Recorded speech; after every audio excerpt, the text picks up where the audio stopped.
Assalamualaikum warahmatullahi wabarakatuh. Kembali lagi di Warung Rumpi bersama gua Desra Mahara dan Eli Telis akan mengupas pengalaman Telis nih menjadi TKI ya. Oke. Nah, pertanyaan pertama, Telis itu terjun di TKI itu tahun berapa sih TKI? Tahun 2004. 2004. Nah, itu Teteh jadi agen TKI ya? Ya, pertama. Pertama, oke. Teteh sendiri pernah ke apa TKI-nya tuh di negara apa Teh? Saudi Arabia. Saudi Arabia. Berarti Teteh pernah ke sana ya? Pernah. Pernah. Berapa lama di sana Teh? Di sana ya kalau ininya setahun. Cuma Setahun. kan keburu ada penutupan, balik 7 bulan ke sini, harusnya balik lagi ke sana. Di sini ada penutupan pas bulan Maret, rencana 3 bulan, ternyata sampai 1 tahun. Oh, jadi sampai 1 tahun ya di Arab itu. Jadi banyak pengalaman yang bisa kita ambil nih di video kali ini. Jadi Teteh itu di Arab itu 1 tahun itu sebagai apa Teh? Ya di kantor. Di kantor ya, untuk agensinya ya. Jadi kalau ada apa TKW dari Indonesia, Teteh yang nyalurin tuh yang di Arabnya ya. Oh, Teteh sendiri pas terjun ke bidang TKI ini udah bisa bahasa Arab Teh? Belum. Berarti otodidak ya Teh belajarnya. Nah, itu gimana Teh cara belajarnya bahasa Arab itu? Ya ngumpulin kosakata setiap hari, Sabtu 2 kata. Oh, gitu. Kadang lihat orang ngobrol gitu kan, kayak taal gitu. Taal itu apa Teh? Sini. Oh, taal itu Sukron, Sukron. makasih. Terima kasih. Nah, kita kumpulin tuh diingetinnya. Oke. Ini kan dulu kan pernah ada gini cerita tentang TKW yang di Arab disiksa, disetrika lah, dipukul lah. Itu sebenarnya bener nggak sih Teh? Ya memang ada. Memang ada ya. Cuma kan kebanyakan yang diekspos kan yang jelek-jeleknya aja. Sebenarnya yang bagus-bagus juga ada. Cuma itu kalau menurut saya mungkin karena kesalahan dari pengiriman visa. Si calon majikan di sana minta yang X dikirim yang 0. Oh, yang X itu maksudnya yang berpengalaman. Kirim yang belum pengalaman. Jadi pas sampai lokasi suruh bekerja dia nggak berpengalaman dan mungkin dapat orang Arab yang kurang sabar ya. Jadi ya memang banyak ada salah paham kan, kayak kalau orang Sunda bilang samak itu kan tiker ya. Jadi samak indelbab gitu kan. Juga ingetnya kan samak sambil mikir itu samak kan diambilin karpet, digelar bab itu pintu digelar gitu. Salah sampai diambil dipukulin, itu kejadian nyata saya tahu sendiri, saya lihat sendiri gitu. Oke, jadi ada kesalahpahaman lah dari itunya terus jadi disiksa itu ya. Tapi juga itu pas majikannya nggak sabar, tapi juga nggak selamanya kok ya, yang itu banyak juga yang ini kok. Jadi cuma nggak mayoritas gitu kan, masih banyak yang apa kisah-kisah sukses dari yang TKW itu ya. Nah, kehidupan di Arab itu gimana sih Teh? Kan di Indonesia kita tahu sendiri ya kehidupannya bermacam-macam orang, bermacam-macam. Di Arab itu gimana sih kehidupannya? Di sana ya enggak tertutup, enggak kayak sebebas di sini kita naik angkot bisa bareng sama. Nggak boleh? Tuh di sana ya enggak, keluar aja kalau bukan sama suaminya anaknya sendiri atau muridnya lah. Nggak boleh. Oh, wanita keluar tanpa muridnya nggak boleh di Arab ya? Oke. Jadi harus dengan muhrimnya itu. Kalau misalkan ketahuan berarti ada tindak pidananya Teh? Ya ada. Di sana. Terus untuk cara berpakaiannya juga tertutup sangat tertutup. Pakai cadar? Pakai cadar. Apalagi tempat saya kerja itu di Al-Qasim tuh. Itu tempat kalau di Indonesia mah namanya kiai ya. Kota santri lah gitu, banyak mutual-mutual kiai itu. Harus rapat. Itu di kota-kota tertentu ya. Tapi kalau yang di kota-kota tertentu boleh ya, mungkin pakai hijab aja. Tapi kebanyakan ya bercadar sih kalau di sana. Kalau misalkan ada turis nih dari luar negeri yang mungkin ininya bukan Islam, non Muslim lah. Itu apakah ada harus ke sini, nggak boleh ke kota ini soalnya kota ini harus benar-benar beraurat, tutup aurat. Nah kan mungkin ada turis yang ke Arab ya, nah itu gimana teh ininya? Yang ikutin aturan yang Berarti mau nggak mau pakai hijab ya? Ya kalau ya waktu tahun-tahun dulu saya itu kan masih belum kebuka untuk turis, kalau 2004 itu ya, mungkin sekarang mungkin udah ya. Udah. Nah mungkin kalau sekarang yang penonton udah pernah ke Arab nih di tahun-tahun 2019, 2020 atau 2021 nih, mungkin ini bisa ditaruh di kolom komentar gimana sih sekarang Arab aturannya gitu kan. Kalau dulu mah aturannya nggak boleh tetap ya. Kalau sekarang udah lebih modern lagi ya. Modern. Cewek juga sekarang di Saudi udah boleh nyetir, bawa mobil sendiri ya. Kalau dulu nggak boleh. Kalau saya nggak boleh. Bener-bener yang tertutup banget ya. Oke. Kalau untuk ini teh makanannya Arab kan, kalau di Indonesia tuh nasi ya. Nasi. Kalau di Indonesia kan terkenal bakso, sate, rendang. Itu kalau di sana ya nasi ala dia aja gitu, nasi mandi lah, mandi jejak. Itu nasi dikasih apa sih? Dikasih ayam ya, bumbunya juga nggak kayak di sini. Di sana cukup bawang bombay, bawang putih sama rempah-rempah dari Arabnya sendiri ya, khas Arab. Sama apa? Kapulaga. Oh. Masaknya juga simpel, nggak kayak kita pakai kunyit. Lengkuas ini dulu di sana udah. Oh gampang ya. Sedikit dong teh, saya pengen tahu bahasa Arab nih. Kalau perkenalan diri aja lah, biar yang para penonton bisa belajar nih bahasa Arab untuk simpel-simpelnya aja nih. Pengenalan diri, misalkan nama saya Destra Mahara, saya tinggal di Indonesia, pekerjaan saya karyawan swasta gitu. Coba kalau pakai bahasa Arabnya. Assalamualaikum, Bismillahirrahmanirrahim. Ana subuh kembali, Kursidah kembali Indonesia. Dan Ana Idris Jakarta. Oh, bahasa Arabnya. Asan corona ada deh mafi subuh. Ana subuh Idris Jakarta tidak mafi subuh. Halas setelah sana. Asan corona. Oh, itu artinya apa teh? Ya saya nggak bisa kerja dulu, saya kerja di Bali. Jadi gaya di Bali.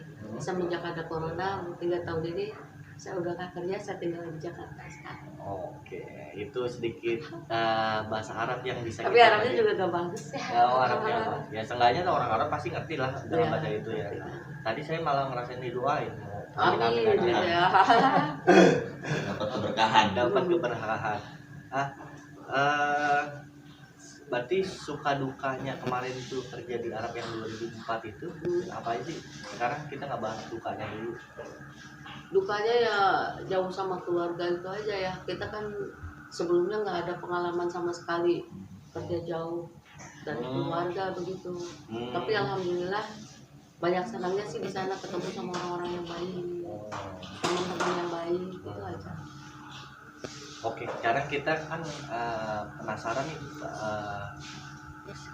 TKW itu penghasilannya berapa sih gitu, TKW di Arab gitu. Jadi mungkin ada pertanyaan dari yang menonton nih, itu siapa tahu ada yang mau jadi TKI atau TKW di Arab. Nah penghasilannya itu berapa sih teh? Zaman saya dulu itu. Zamannya teh. Kalau zaman saya itu tahun 2004 ya, gaji TKW masih sekitar 600 real. 600 real. Nah, satu realnya itu 2.500. Nah, berarti kalau 600 kali 2.500 sekitar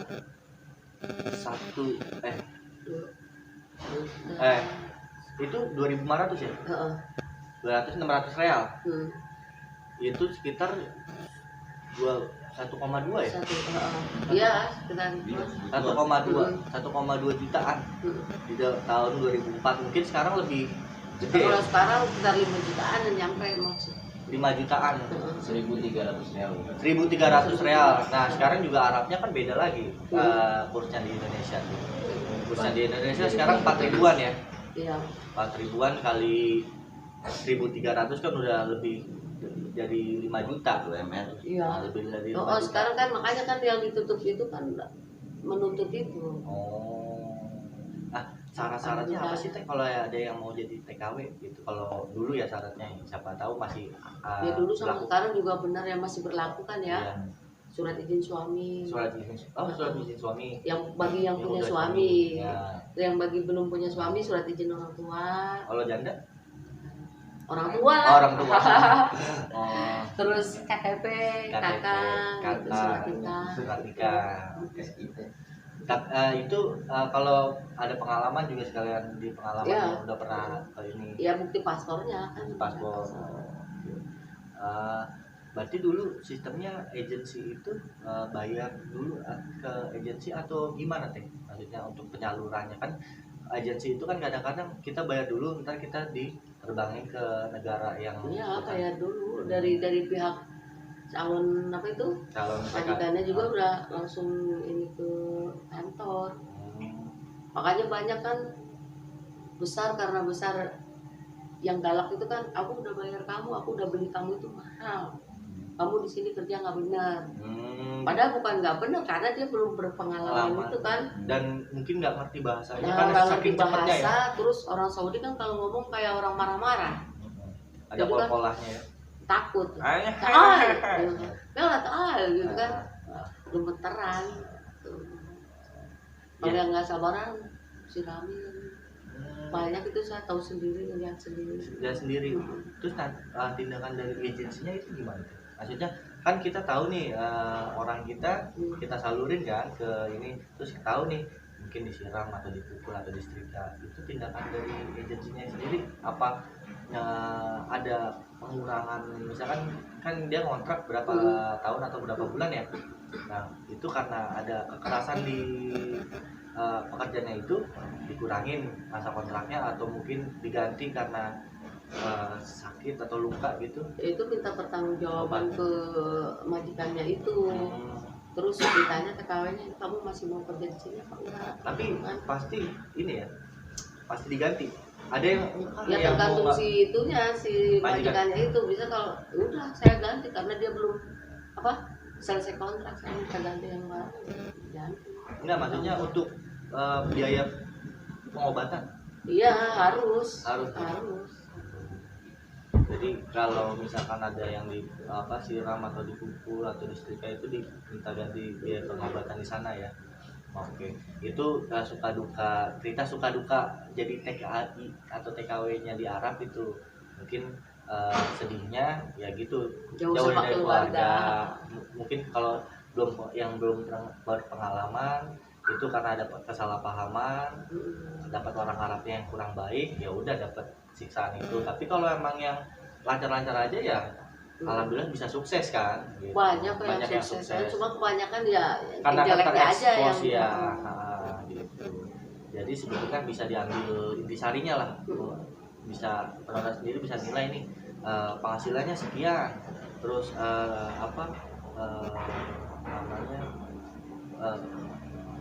kurangnya di mana ya kan gitu. Jadi lebih ya, kurangnya kita aja kan ada yang baik, ada yang jahat, ada yang cerewet, ada yang sabar, ada yang kan di sana juga sama.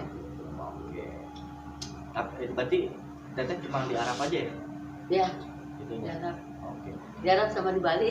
Oh, di Arab sama di Bali itu kemarin sempat kita wawancara suaminya tuh yang Om Rofik sama Bang Hendra.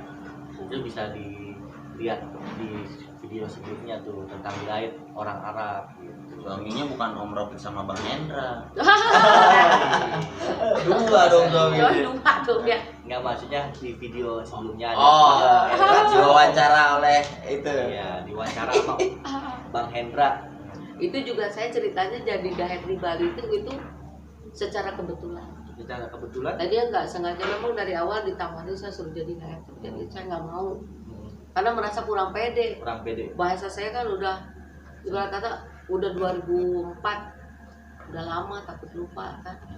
Ceritanya saya mancing sama suami saya 3 kali, terus lihat ada orang Arab tuh suami istri lewat, terus karena perasaan saya kan saya bisa bahasa Arab, saya tegur, kapan datang, kamu mau kemana? Saya mau nyari konter, kata dia mau beli kartu perdana itu kan. Terus saya tanya, kamu kapan datang? Tadi malam. Udah punya supir belum? Kamu mau kemana? Aku pengen kesini di sini. Kamu mau? Ayo. Terus kata suami saya tuh, udah bawa aja, nggak apa-apa. ntar bawa ke sini gitu kan.